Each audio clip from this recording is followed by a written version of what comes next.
kolobela bino na ye kosolola te po mingi na yakaka po tosolola na betela bino lisolo ya ndeko moko nasola na bino moke onga na yebi nasola na bino moke po naza na avi ya kopesa mingi na yakaka bongo me lelo na yeli bino lisolo te me na ye po na teya yo mama moto oza koyoka ngai soki oza nanu na mato ya koyaka na ye lelo po na teya yo na ye lelo po napesa yo point de vue na nga parce que trop c'est trop. Trop c'est trop, ba maman to za kosala, o to sengeli kosala te. Ba maman to dépasser ba limite. Trop c'est trop. Ti na ya eloko na koloba lelo na yo maman oyo za kolanda ngai, na kopesa bino ngote na sima ya kotanga ba commentaire na bino nde na koya, koloba na bino pona nini na lobi ndengwana parce que trop c'est trop ba maman. To yo kaka balobaka que ba tonga yo, ba finga yo. Bapesa yo nyonso bakanisela yo nyonso me bakuto na kati ya makambo na te ba mama bakomi kokuta bino na kati ya makambo o baza ko reprocher biso bakomi kokuta bino na kati na lobaka eloko na bi que tozali biso nyonso ndenge moko te ba mama bakeseni ba papa bakeseni ya malamu oyo biso ba mama tosengeli kosala yali effort ya kozala na kote ya ba mama oyo baza malamu ba mama bazali dini ya kozala ba mama et non pas kozala na kote ya ba mama oyo moto nyonso ayo kaka soni ya kozala mama ya modèle wana lelo na ye po na sona yo mama yo moto kanisi que yo nde yo moto kanisi que po yo bota okomi mokonzi ya mwana na se awa mama na ye kolobela yo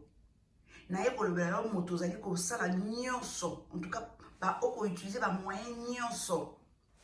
ya kopelisa bongo bana na yo baleka bongo na koyeba ex na yo donc tata na bango baleka bongo na kozala na liaison na papa na bango baleka bongo na kozala na contact na tata na bango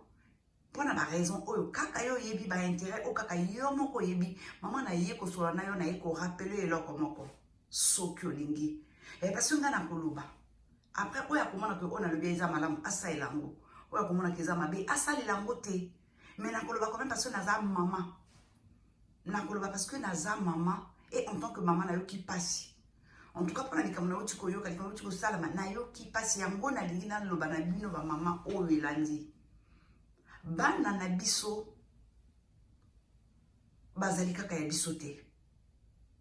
bana tobotaka bazalaka kaka ya biso te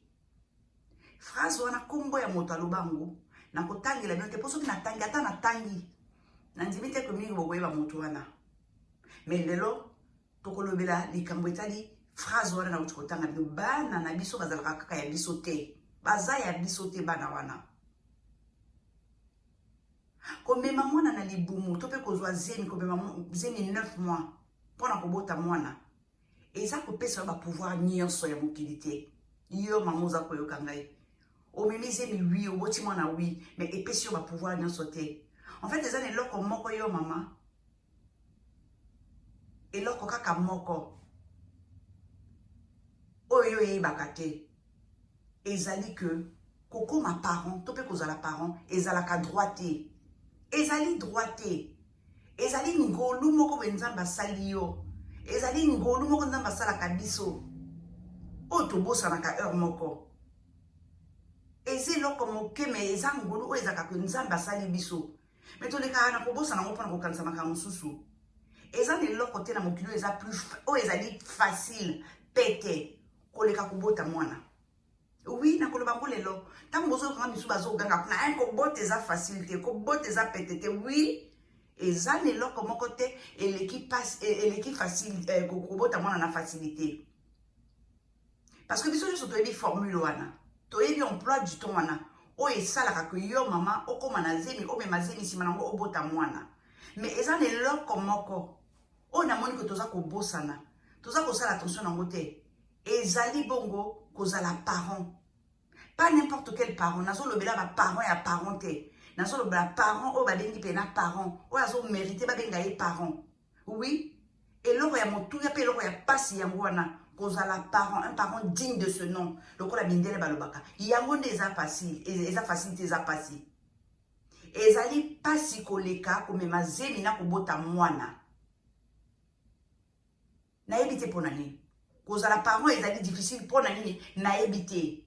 mais réponse wana ezali pourtant simple réponse na ndenge ya kokoma kozala parent o badengi pena parents ezali facilité réponse wana eza très simple ezali très simple parce que pona kozala parents babengi parents biso nde toyekolaka kosala ngo toutilisaka mingi logique oyo ya biso pona koloba ke toza baparents. Donc yo mama moto fandi na ndeko mobali omemi zemi oboti mwana boboti bana po oboti mwana na yo moko te kalo sangana na moto po obota mwana wana boboti mwana faut koyebaka eloko moko ke na yo na ex na yo boza na ba droit moko likolo ya bana wana yo na ex na yo mama boza na ba droit moko likolo ya bana wana ezali ndenge na yo ya koeleve bana ndenge na yo ya kosala nini yo koutilize yango nde moto kosala ke baloba na yo ozali vrai parent to ozali faux parent et po bazali ba faux parent ndenge no ya kobatela bana wana ya koeduke bango ya kotambwisa bango yango nde ekodéfinir soki yo ozali vrai parent to ozali faux parent lokola eza ndenge wana yo mama na droit nini na nini na yo mama yo kodeside ke bana boboti yo na ex na yo baza ya yo to mpe yo oza na droit likolo na bango koleka ex na yo to bana wana bazali plus ya yo que ya ex na yo na likambo nini toloba na yango lelo biso na biso wa mama na likambo nini yo kodeside ke bana wana yo boti na ex na yo yo oza na ba droit koleka likolo na bango ke ex na yo nani alobi na yo yango mama ndenge moko kaka bana na bazali ya yo ndenge moko bana na bazali ya tata na bango oza mwasi ya liboso te omemazini mpe obota naza kokamwa bagénération ya lelo ntango baza koloba makambo eza kotambola esu loko eza kotambola kala te bozofungola minoko na bino mpona koloba ke non c'est normal ke tambola ndenge moko te parce que makambo akala ezalaka ya kala ya sika eza ya sika mais ya sika mpe fo eza malamu parce que si makambo akala ti babetelaka biso makambo eleka kala wana c'est parce que kala makambo ezalaki kosalama malamu yango tomonaka makambo elekaka libela te ezongaka leo nyonso donc bolobi bino génération ya sika bino bamama ya sika mpona babenga bino mpe bamama ya bamama bosala oyo ya malamu pourque bomérite kombo wana ya bamama lelo na bagénération yango ya sika oyo tata nyonso alingi alakisa na mwana ye ke ye azali vrai tata papa oyo asumaka baresponsabilité na ye papa oyo asalaka mpona mwana na ye oyo esengeli pourque mwana na ye na kati ya bana mpe azala mwana pourque mwana na ye na kati ya bana mpe abeta tolo aloba ye aza na tata na ye yo sikoyo kodeside yo mama mpo yo memaki zemi olobi ke yo oza na plus de droit likolo ya mwana wana mpo yo nde mama na nde nini eza pasi bamwana ngai mpo na nini ex na yo aza na badroit likolo ya bana na yo te oza kosunga nani parce que na moni moto ozosunga te oza kosunga ni bana na yo ni ex na yo oza kosunga moto te mama alors ntango oza kosala ndenge wana ezali mpona baintérêt na yo alors yo obimi mama na eloko nini bapapa bakoma lelo mpona azala na badroit moko likolo ya mwana il faut adimisa mbongo ebele afuta baavoka banini ntango mosusu ka mpona kozala na garde ya bana likambo ngo euti api modo wana euti wapi bamama na ngai soki yo mama okoki kobota mwana azala kaka ya yo ya son tata kende na hôpital bapesa yo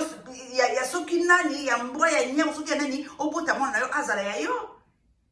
mais na ntango yo ofandi na ndeko mobali bofandi bosangani omemisi moboti bana makambo esimbi te bokabwani yo lobi ke yo okomi papa okomi mama na nde nini aboya yo akende otikala na bana eza eloko moko mais aboyi yo te boyoka na bino te bino mibale bana baza kati na bino donc yo décide que non lokola esimbi na ye te alors bana bakomi ya yo ezalaka te papa mpona akoka kolekisa même une semaine ya vacances na mwana ye il faut akende kofuta avocat mobimba abundela ye mpona azwa droit wana toyebi ke eza na batata oyo baza malamu te wi baexception ezangaka te batata oyo baza malamu te bazali tout comme bamama oyo baza malamu mpe te bazali mais soki bana na yo baza na chance ya kozala na tata wana aza na besoin ya kosimplike na kati ya avenir na bango alingi aparticipe na éducation na bango alingi apesa moke oyo ayebi na bana na ye mpo na bolamu na bango lobi yo mama okokende kotelema olobi non na titre nini na ndeni nalingi yo mama oza koyoka nga o explique ngai na ndenge nini yo okoboya que papa wana alakisa oya yebi na bana na ye parce que yonde moto oza mama ya bana wana yonde oza na ba droit likolo ya bana wana eza pasi na mawa tango oza koleka na kosala bongo mama oza ko bloquer tata ya bana na yo moza ko bloquer pe susu bana na yo gratuitement oza ko bloquer bana na yo oza ko bebisa bana na yo vie ya bana na yo ozali ko bebisa ngo yo moko mama raison ya malonga na sima ya ba comportement ndenge eza te parce que tango ozosala ndenge wana yo ozotala ba intérêt na yo otikala na keto moko ya papa ya bana na yo otikala na kanda moko ya ex na yo alors na sima kanda na ozibana o monter ba contre tata na bango osani eloko te mama ozozokisa bana na yo mitema na bango ozobebisa venir ya bana na yo ozobebisa éducation ya bana na yo tango ozali kosala ba comportement wana mama bana baza bana bakotikala bana papa pona lobakaza na bana seka sangana kina mama pona zwa bana il faut sangana na papa bokabwani lui mais bana batikali ya bino mibali po kokabula bana na katikati te po mwana nyonso babengi mwana na kati ya ba besoin na ye de base aza na besoin affectif ana posa balinga ye bolingwani aza o mwana aza nango besoin ezaka bolingo ya mama te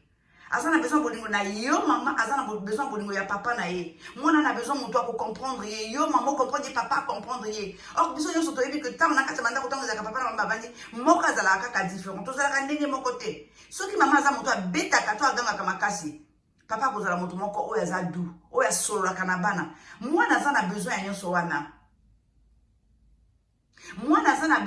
parce que tozalaka différent donc azwi ya mama azwi ya papa asangisi yango nde kosala mwana alors yo kokende koloba ke bana bazaka ya yo opimeli ex na yo bana na ndenge nini eza leloko moko mpe lisusu elobaka qu'il faut mboka mobimba mpona koeduke mwana il faut mboka mobimba est ce que yo mama yo moko osali mboka mobimba mboka wana mama na ngai yo moto oza koyoka ngai ebandi na bato mibale mboko balobi ke mpona koeduke mwana il faut mboka mobimba mboka na ebandi na bato mibale wana eza nani eza yo ezali ex na yo baparent ya bana wana eza yo eza ex na yo eza na bato mibale te na mokili baza ndenge mobali baboti bana mibali basangani baboti bana baza te mwasi na mobali kaka basanganaka baboti mwana ezala yo mama ezala ye papa na bango ex na yo bozali na baforce na bafaiblesse boza na baqualité na badéfaut boza na baposa moko barêve moko bozalaka nango baambition bozalaka nango faut kotikela bana wana chance ya koprofite na biloko na yo mama na ex na yo boza nango faut profite na baforce na yo na bafaiblesse na yo ndenge moko na ya ex na yo mwana aza na besoin nango katikati na bino mibale alors mama tika bana na yo bazala na barelation oyo esengeli na ex na yo oyo azali tata na bango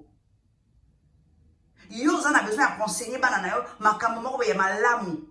oyo fo bango basala lobi na mokili tata na bango ndenge moko aza na oyo alingi alakisa bana na ye alors yo na droit nini kotelema lobi ke yo décide que bana bazaka ya yo baza ya tata na bango te c'est faux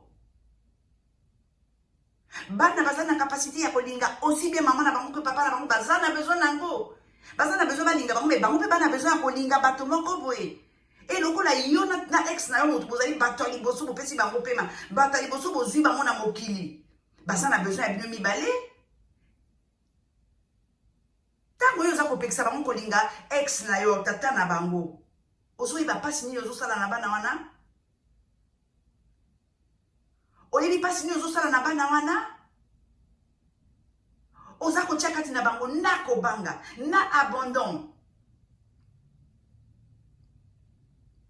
bakoya kovanda na posa moko na kati ya motema bazolinga kopesa yango na moto oyo bakoyi komona te posa na bakopesa yango naye okokende kolinga mobali na yo yi na ye mobali wana alingi nde yo elakisi te kalingi bana wana baza ya ye te e baza bana na ye te ti toyokaka ke mama akabwana na papa atikala na bana azwa mobali ya sika mobali wana aye atie mwana ya mama zemi okati elekaka ndeni esalamaka parce que tata wana ayebi ke eza bana ete aza na somo nango te aza na somo nango te bana na yo baza na tata oyo bango bakoki kolinga te, baza na tata oyo akoki kolakisa bango bolingo te. Mama nanga oti bana wapi? Et puis faut koyeba kipesaka pasi yo moto tikali na garde ya bana. Oui, mikolo nyonso olobaka na papa na bana na yo mabe ya tata na bango, osuki bango na eloko nini? Est-ce que oyebi nini esalaka kati na bango? Bayoka ko mikolo nyonso olobaka kaka mabe ya tata na bango, mais ti yo kende kolinga tata na bango na bamabe wana obota bango. Mama, esengono ezalaka nini ti ozobota babana wana? Esengono ezalaka nini? Ozotonza kaka mabe kati ya mitu bana na yo, ozotonza mabe kati ya motema bana na yo, parce que bana na pe lobi na tour na bango, faut babala, faut babota. Bakozala modèle ya mibali nini, bakozala modèle ya basi nini? Parce que ebandaka toujours epai moko. Ebandaka toujours epai moko. Mais naza kokamwa, na betaki lisolo moko na kokotela ba mama. Parce que balobi o ba mama tango bazaka batikali na bana. Baposanaka ke kotika na bana bango boko, kotika papa bakende po ba mama mingi bakoma kotika papa libanda. Yango nde esalaka ke bana mingi bakoma bavoyu na babalabala. Na kotela ba mama na lobi non. Babana bakoma bavoyu na balabala parce que maman na bango a éduqué bango bakoma bavoyu te. Tant que monsieur se passe na kati ya mitu na bango, le fait que papa le parole koyeba que papa na bango akenda ba sepela parce que ça maman na ta sepela comment na tata na maman ni bakabona. Yango ka moto tungisa bango pe bebisa bango na côté là ki ba maman, mais na oyo non, na oyo uti ko leka na oyo na uti ko yoka bandiko nanga na lobi non, ba maman trop c'est trop. Olingi ko tia ba condition pour que bana na yo balinga ex na yo. Faut koyeba maman que eloko ezaka na kati ya biso oyo etinaka biso to linga. Moko biso ko bunga kati ya bana na yo. Bakozalaka na ngote. Ekobunga. Et soki ebungi mama bana kako yozo kanza bazaka kaya yo, mais ya ex na yo te bakoya koyina yo. Oui bakoyina yo. Parce que oyibeli bango ba momo ya malamu. Ba bien o nyonso tata na mama kako sala bango. Oyibeli bango ango, okangi bango, o permettre bango te ba profiter na ba moment wana. Bana na bakoya koyina yo. Toyoka na malamu ba mama na ngai. Toyoka na malamu naza yo ba moza ko ngana yebi ba besoin na yo. Na yebi besoin na ya ko battre ya ko garder bana na yo pona yo pembeni na yo. Pona ko protéger bango soi-disant. Na yebi ba posa wana ezakati na yo. Na yebi jour oza nango ya koyeba que papa ya bana na yo aza na droit ya kozana bana na yo ata 2 3 4 jours mosika na yo. Na yebi que zo sala yo pasi ke to wana otikala nango wana. Mais naza ko comprendre pe pasi ya papa wana. Naza ko comprendre pe pasi ya papa wana. Même ceux qui na comprendre yo parce que nazo comprendre yo pe à tort. Bana wana même ceux qui ont kanisi tu ko batela bango yango ne moto kosala ko ba bosana que ba yaka na mokili bazana tata maman ozo perdre ton na yo. Ozo perdre ton na yo. Tant que nous avons vraiment que non, bano yo boti ba ke de koninga peut-être moi c'est tata na bango, mais ce n'est que normal. Et que le molino côté parce que ba bosana kayote, moi c'est tata nga ko kaka, moi c'est tata na bango point barre. Mais ba yebi ko bazana maman bota bango. Et ça normalité. Et ça normalité parce que ozala otikala na kanda ya ex na yo, okomi ko faire souffrir bana na yo. Et ça normalité. Et ce qu'on kébite maman souffrance ne kozaka ya bana te parce que ba comportement ne kosala que ata mobali oya koyaka kolingo sima ya ex na yo, bana na bakotika ka ekimia te. Ba mama to sosola. Ba mama to zala na côté ba mama o ba benga mpenza ba mama ya solo. En tant que ba parent mosala nanga, mosala na yo, mosala na biso. Ezali kosala que bana na biso bazala tango nyonso bien. Komona bango na kati ya esengo. Wana mosala na biso, bien-être na bango nde ba priorité na biso. Yango nde moto kosala esengo na biso. Ngai personnellement esengo na ngai ekozala wana. Koyeba que bana na ngai baza malamu, aussi bien na ngai que na ex na ngai. Koyeba que bana na ngai le fait que tata na manga zala te et ça la kabango mabe bakana ba comportement moko oyo ba se faire te parce que tata na manga za kozaka bango et ko sala moto moko plaisir te. Alors yo mama na ekoloba kaka na yo naye kaka kosala yo rappel que soki ozalaka mama mabe na kati ya libala na yo yango nde ememaki séparation entre yo na ex na yo. Faut koyeba que yo oza na rôle ko jouer na likolo ya bana wana, ex na yo aza na rôle ko jouer likolo ya bana wana. Alors c'est pas la peine obebisa ba vie ya bana na yo pona lobi babengama ba parents mabe lokola yo peut-être babengaka yo parents mabe likolo na yo. S'il te plaît, yo mamoza koyokanga tika bana na yo bazala bana na yo pe bana ya ex na yo.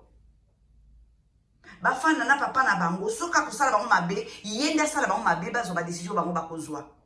Soka kozala malamu na bango nyonso ne kozala kaka bonheur ya bana na yo. Ba mama pona lelo na baki na yakaki kosolola te na yakaki koloba o nga naza nango. Alors yo moto yo kingai soko ozala kati ya situation na mama ozana nous na temps, il y a encore le temps, le chaos se rattraper. Boya na yo na ex na yo na ba raison oyo bino mibale boyebi bana wana bazana eloko kozona kati ya séparation na minute alors bazala kati kati désolé bazaya yo bazaya papa wana donc tika bana bazala kati kati ya bino mibale pona lelo na suki ndenge wana soki boya na ba commentaire ekosala nga bien parce que na lingi na yeba ba réaction na bino na yebi ko bazana kati na bino ezana ba o ba kopesa nga raison ezana ba kopesa nga tort naza polele naza ko s'attendre na tout na lingi ko yeba ba position na bino nyonso alors na ndela ba commentaire bolika bon kotika ngai ba avis na bino to mona ni bongo mikole ko ya bye.